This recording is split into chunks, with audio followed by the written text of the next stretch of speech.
From the CBS Bay Area studios, this is KPIX 5 News. Now on KPIX 5, getting ready for the rain. Crews in the East Bay clearing slides and cleaning drainage ditches. Good afternoon. I'm Ryan Yamamoto. Happening right now. Crews in Contra Costa County working to winterize a stretch of San Pablo Dam Road ahead of the rain. They're trying to prevent potential mudslides and flooding between Tri-Lane in El Sobrante and Wildcat Canyon in Orinda. Drivers should watch out for lane and shoulder closures, and crews will clean the area through next Thursday. This will all happen between 9 a.m. and 3 p.m. So let's get the First Alert meteorologist Jessica Birch. Literally the calm before the storm. You said it perfectly. It really is. And as we extend into this evening, we're already going to start noticing that storm push its way in by small little changes in the forecast. For example, right now we're seeing clear skies. A little bit breezy conditions. You saw that American flag right behind me. It is a little bit breezy, but we're starting to see some partly cloudy, even dense clouds into the evening hours. And then once we extend into the overnight hours and into early Thursday morning, that's when that cold front pushes its way through. So this is Futurecast right here, showing just around 7 o'clock tonight. You already see those storms just north of us tracking south. As we extend into the morning hours, that's when it really settles its way in all throughout the bay. Anywhere from the North Bay to the South Bay, we're seeing heavy pockets isolated in that system, and it continues to push off into the east as we extend into the afternoon. So really clear conditions, at least in the afternoon, with just some hit or miss showers backing that up. We'll talk more about this, though, coming up in the full forecast. For now, over to you.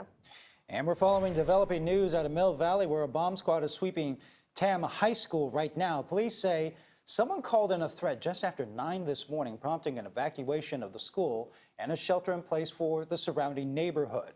So far, nothing suspicious has been found, but classes have been called off for the rest of the day. Parents are being asked to pick up their kids at the Mill Valley Community Center.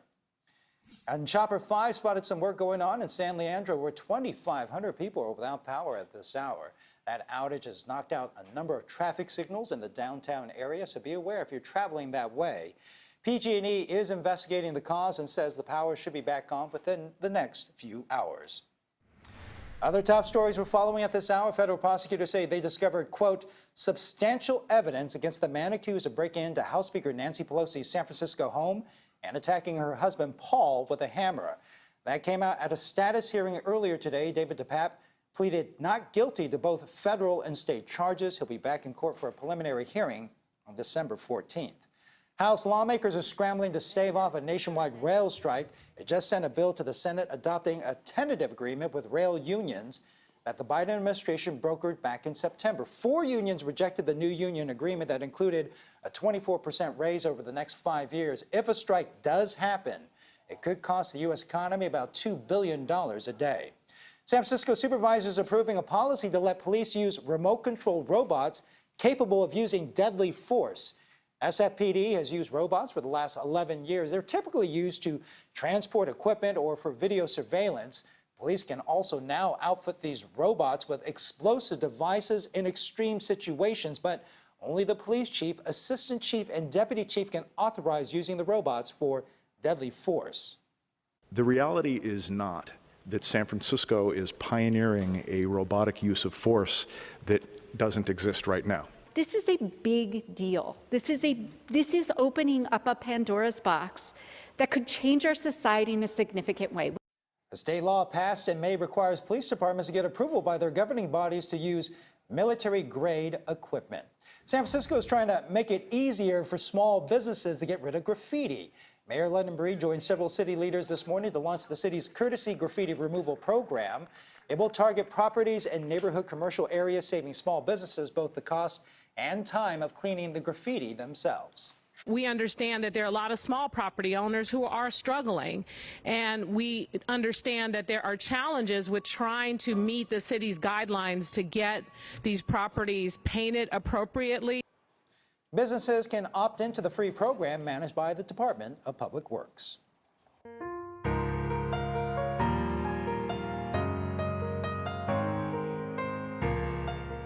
KPIX 5 is your community station. As we partner with you for our Food for Bay Area Families Drive, it's also our honor to tell personal stories.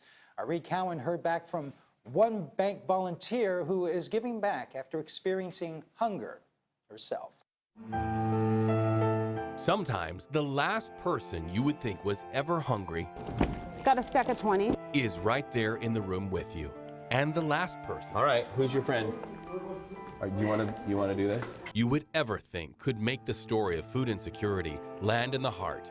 This moment. Should I say it? I think so. Was when food bank volunteer Karen let out a truth she hadn't spoken in years. My name is Karen, and I am here volunteering because I experienced housing and food insecurity as a child.